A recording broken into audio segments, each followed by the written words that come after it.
I've got one that can see.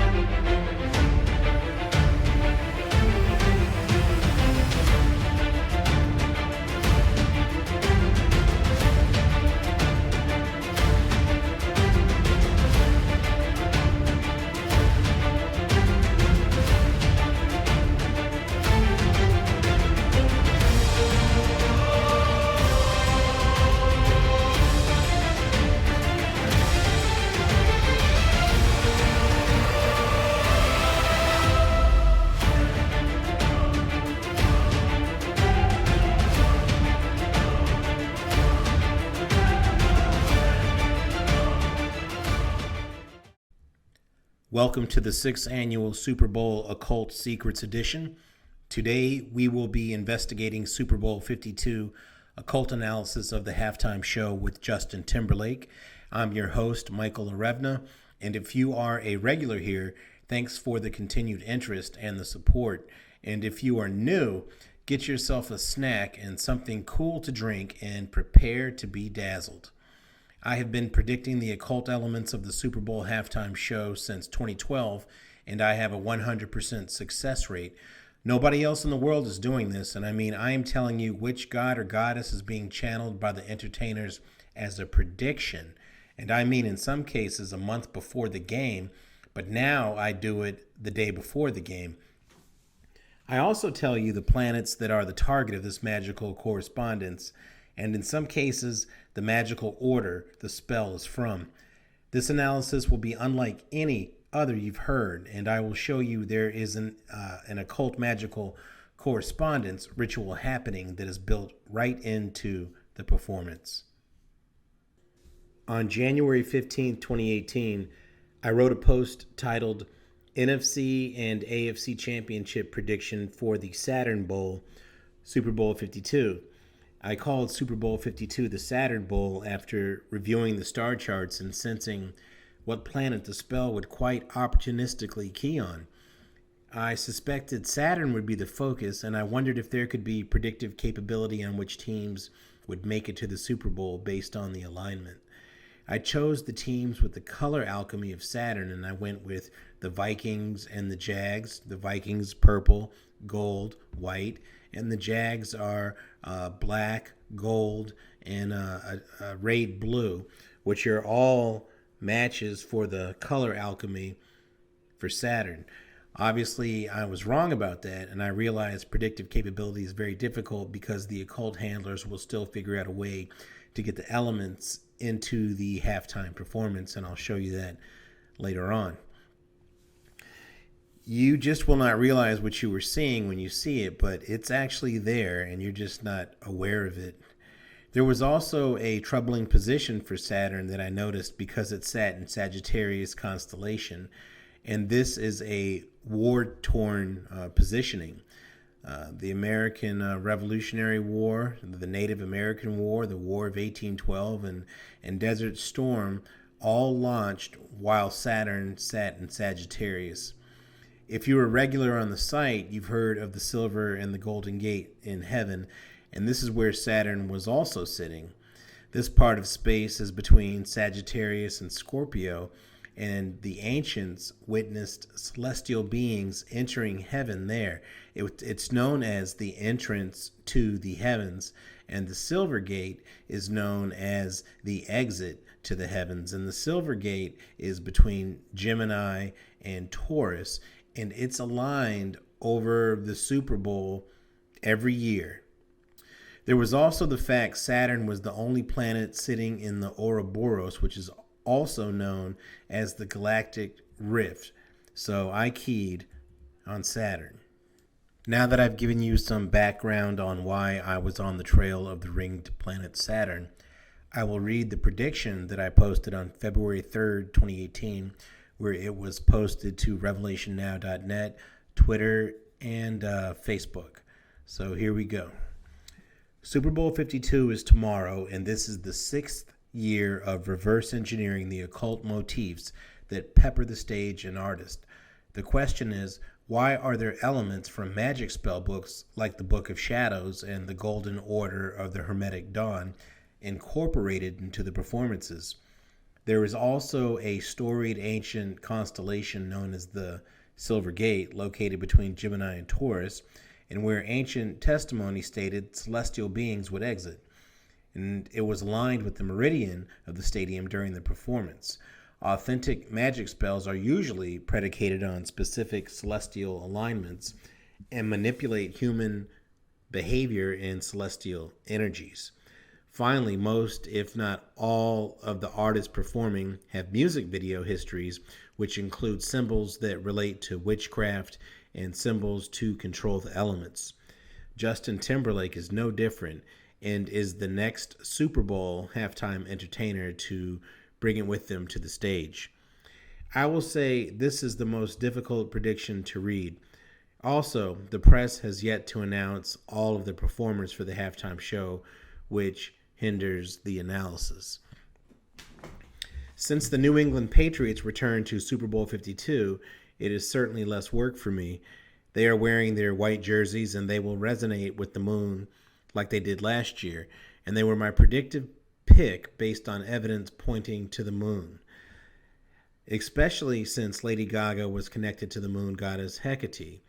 The occult handlers pulled out no stops and made sure almost every occult symbol was present on the stage. Lady Gaga made sure to wear the color alchemy match of silver and white. Hecate is the goddess of the crossroads, and you have to admit, since Donald Trump was elected, love him or hate him, the people in America are at a crossroads. I believe these rituals are initiated in order to manipulate the masses' mentality, emotions, cause conflict, or bloodshed.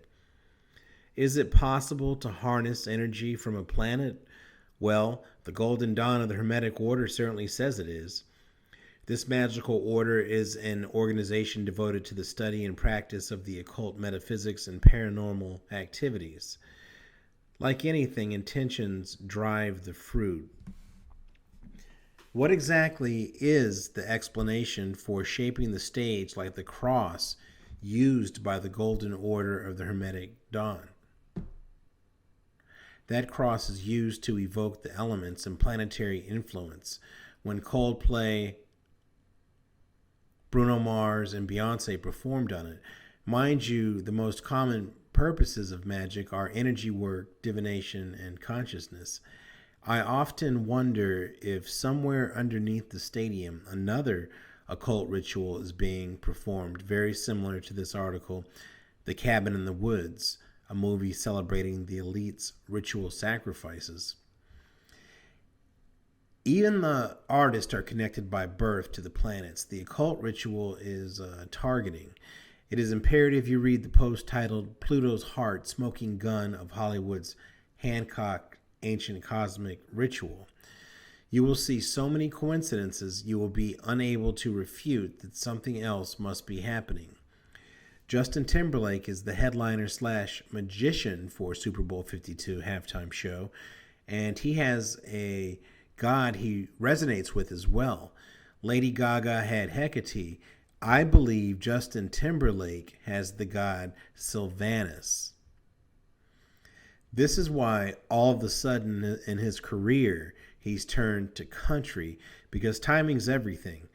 Sylvanus is linked to the god Pan and protector of the land and animals. In fact, he was known as protector of the country. I expect Justin Timberlake to channel the god Sylvanus and totally evoke a country boy theme, hence the man in the woods. I believe we will hear words like my country or country vocalized, and I believe the ritual will evoke Mars for protection and possibly war. Justin Timberlake's dominant planet is Mercury, and Mercury is known as the magician. Justin Timberlake even had an album titled Magic. This will be a protection spell for America. Again, you will hear the word country and my country thrown around, and perhaps the military will be featured in some manner to protect them as well.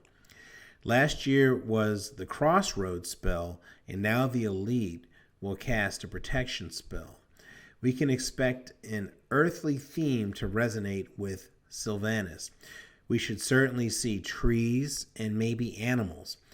Also, to stay true to Sylvanus, Timberlake should wear earth tones if he is not in traditional magician colors.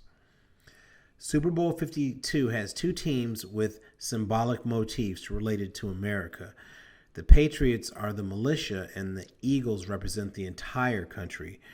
In my opinion, it is the opportune time to cast a protection and assault spell.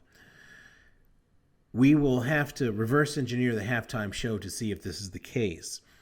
The color alchemy as it is now resonates with the moon, Saturn, and Venus. We will see, but I do not see a team that has to win to make the spell work. If I had to lean toward a symbol, I would choose the Philadelphia Eagles because the Eagles represent all of America while the Patriots resonate with militia. Or it does not matter who wins the game from the spell perspective because the symbols in the cauldron both resonate America. Winner will be the Philadelphia Eagles. So that was my article that I posted a day before the game. Now that I've given you a strong backstory, let's go even further back in time. Why? Well, if you do not understand the past, you will not understand the future. This is why the occult handlers operate in plain view, because they know you will not see how magical correspondence works. There are many YouTube producers on this subject matter who totally missed the boat. Let's get up to speed on Sylvanus and his backstory. Sylvanus in Roman religion, the god of countryside, similar in character to Faunus, the god of animals with whom he is often identified. He's usually depicted in the guise of a countryman, initially the spirit of the unreclaimed woodland fringing the settlement. He had some of the menace of the unknown. As clearings pushed back the forest, he evoked into a god of woodland, pastures, of boundaries, and villas, parks, and gardens. He never enjoyed a state cult or temple, but the simple ritual of his private worship at a sacred grove or tree had universal appeal. In Latin literature, his character tended to merge with that of the Greek god Sylvanus, a minor woodland deity, or Pan, a god of forest, pastures, and shepherds, and to be assimilated into the Greco-Roman mythological tradition. Now, Sylvanus had his own colors for himself, which are earth tones, and he also had colors for Saturn, which were blue, brown, and then brown to orange. Sylvanus had his own sacred tree, which was the beech tree, which proliferates in North America, Europe, and Asia. Now, here's an excerpt from the Britannica about Sylvanus being a deer god. Now, as we have said, Vosigus is depicted with a deer. Another deer god was also identified with Sylvanus, this time in Britain near Hadrian's Wall in the territory of the Brigantes. The deity in question is Cosi Dius, a hunter god worshipped also by this name alone. At Risingham, a relief shows Sylvanus Cosidius as a hunter with a hound, a deer, and a tree. On another face of the stone, there is a doe and her fawn under another tree. In addition, a representation at Moresby gives the name Sylvanus to the ithyphallic horned god of the Brigantes, who otherwise is normally identified as Mars or Mercury. Does this evidence from the Voskis in Britain show that the antlered god we know as Sylvanus, I mean, why can't they name people Kenny or Clarence anymore, was sometimes called Sylvanus? It is possible, the more so as Sylvanus seems to have gained popularity in Gaul. So as you can hear, that Sylvanus was also known as a deer god. There's also another story about Sylvanus and a stag that he killed by accident. And it goes, the forest god Sylvanus' best known myth concerns his passion for a youth named Capressus. After the god accidentally killed the boy's pet stag, Capressus died of grief and became a tree, a branch of which Sylvanus carried even afterwards as a source of comfort. The god's most common attribute is indeed the tree branch that he carries. So he rolls around with a branch and some leaves on his person so he can feel a little comfort based on the guy he loved.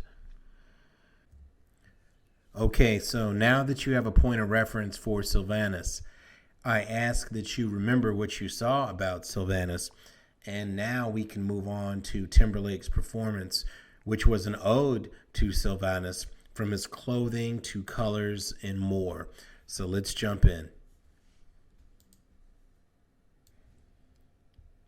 So what you're looking at right now is the alignment of February 4th, 2018. I'll start from left to right. You'll see Venus, the Sun, Mercury, Saturn in the galactic rift. Then you'll see Mars, Jupiter, and far right you have the Moon. Now, there was a match for each of the people involved. There was a human or a symbol or a color that would resonate with these planets above. So you see now that Pink, she's wearing a earring that matches up to Venus. That's the symbol for Venus. And then you have Timberlake as Mercury, the magician. Philly could have gone over to Venus too, but because they have black in their uniform, they can actually resonate with Saturn. And then Prince's symbol is going to take care of Mars and Jupiter. His symbol is actually a combination of Mars and Jupiter. And then the Patriots for the Moon.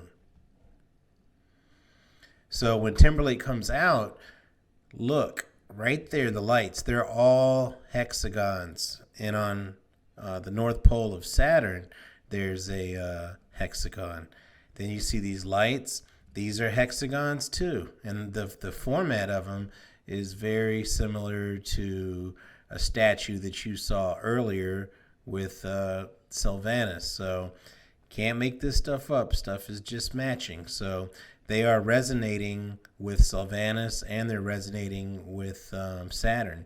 And then he moves down to a hexagon stage with hexagon lights on it in that same format that you saw for Sylvanus. So all of this is planned out and you see it, but you don't see it. There's that hexagon on the North Pole of Saturn again.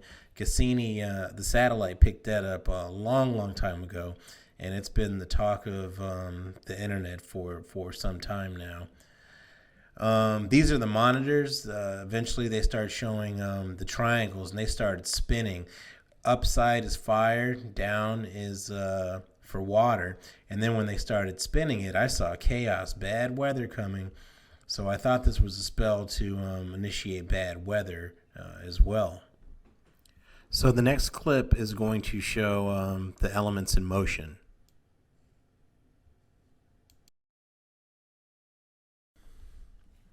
Now, the next scene that you see after the elements were in motion is bad weather. You see lightning that appears on the monitors and looks like a pretty serious storm. And then fire pops up on the monitors as well. So now we've got the two symbols that showed fire and then water.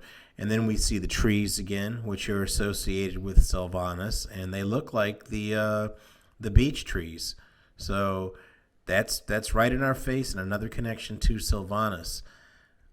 They then move on to the square stage, which is actually a hexagon. If you know how to do that, you can work that out.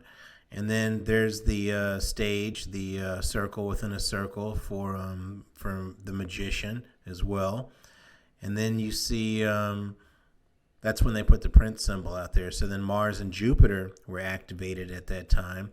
And that just looks, I don't know, it's devilish. It reminds me of deviled ham, which was one of my favorites when I was a kid. And then you see his colors again. You see the Saturn colors for Sylvanus were brown to orange again, the earth tones. And he even wore that outfit to Jimmy Fallon for the interview afterward as well. So he went all in. And this is the big finale. Again, they form a hexagon again. So they are talking to Saturn. Remember, I called it the Saturn Bowl. All the hexagons, everything that they did to resonate with Saturn. You see it right there. That's Saturn's North Pole. You can't escape this. This was right in everybody's face if they knew, what to look for.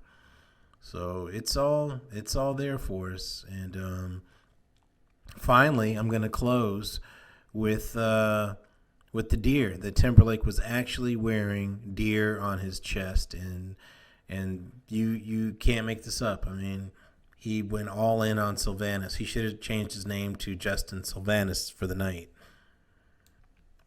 So let's recap with Sylvanus. His colors are earth tones, and Justin Timberlake wore earth tones. One of his colors to activate Saturn is orange. Remember, brown to orange. He did that as well.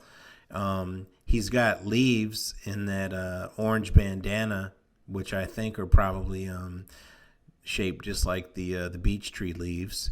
And then he decided to wear 2 deer on his chest, and it was all an homage to Sylvanus and to resonate with the planet Saturn.